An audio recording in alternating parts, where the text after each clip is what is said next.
কালি এটা ঘটিব নলগীয়া ঘটনা এটা বিদেশত হ'ল। অসম আকাশৰ এটা উজ্জ্বল নক্ষত্ৰ জুবিন গাৰ্গ খহি পৰিল। একাচেকা মনৰ এই ডেকাজন আছিল প্ৰকৃততে স্বাধীনতাৰ উপভোগকাৰী।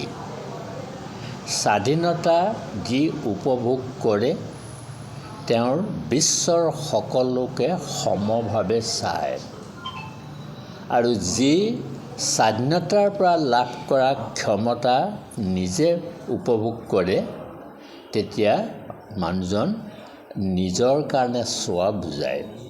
জুবিনে গাৰ্গে সমগ্ৰ জীৱনটো নিৰলে মানৱ সেৱা কৰি গৈছিল, অৰ্থাৎ স্বাধীনতা উপভোগ কৰিছিল।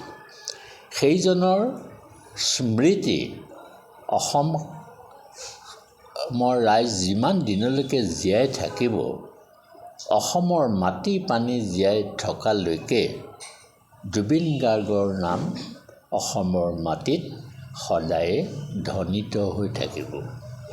কিন্তু আপোনাসকলক আজি মাতি অনাৰ আমাৰ মূল কাৰণটো হ'ল যে জুবিন গাৰ্গ জাঁজীৰ তামুলীচিগাৰ তেওঁৰ মূল ঘৰ আছিল, আৰু পিতৃয়ে আহি যোৰহাটৰ চোলাঙালপুখুৰীত ক্লাব ৰোডৰ কাষতে এটা ঘৰ দুৱাৰ সাজি তাতে থাকিবলৈ ল'লে, আৰু তাৰ ফলস্বৰূপে জুবিন গাৰ্গ যোৰহতীয়া হৈ পৰিল। তাৰমানে আমি এইটো কথা ক'ব খুজিছোঁ যে জুবিন গাৰ্গৰ প্ৰথম সম্পৰ্কটো যোৰহাটৰ লগত, আৰু সেয়ে যোৰহাটবাসীয়ে জুবিন গাৰ্গৰ আজিৰ এই মহাপ্ৰস্থানৰ সময়ত প্ৰতিগৰাকী যোৰহাটবাসী,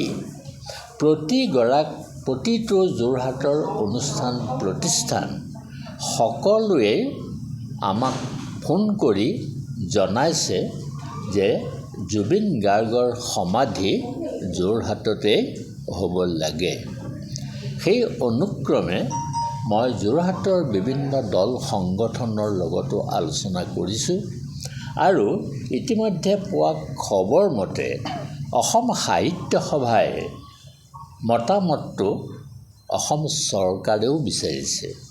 গতিকে আমি সকলো সাংবাদিকক বিনীতভাৱে অনুৰোধ জনাইছোঁ যাতে আজিৰ এই বাতৰিটোৱে চৰকাৰকো এই আৱেগিক ঐক্য সুদৃঢ় কৰিবৰ কাৰণে যাতে অনুপ্ৰেৰণা যোগায়। তাৰমানে জুবিন গাৰ্গৰ অন্ত্যেষ্টিক্ৰিয়া যোৰহাটত হ'ব লাগে।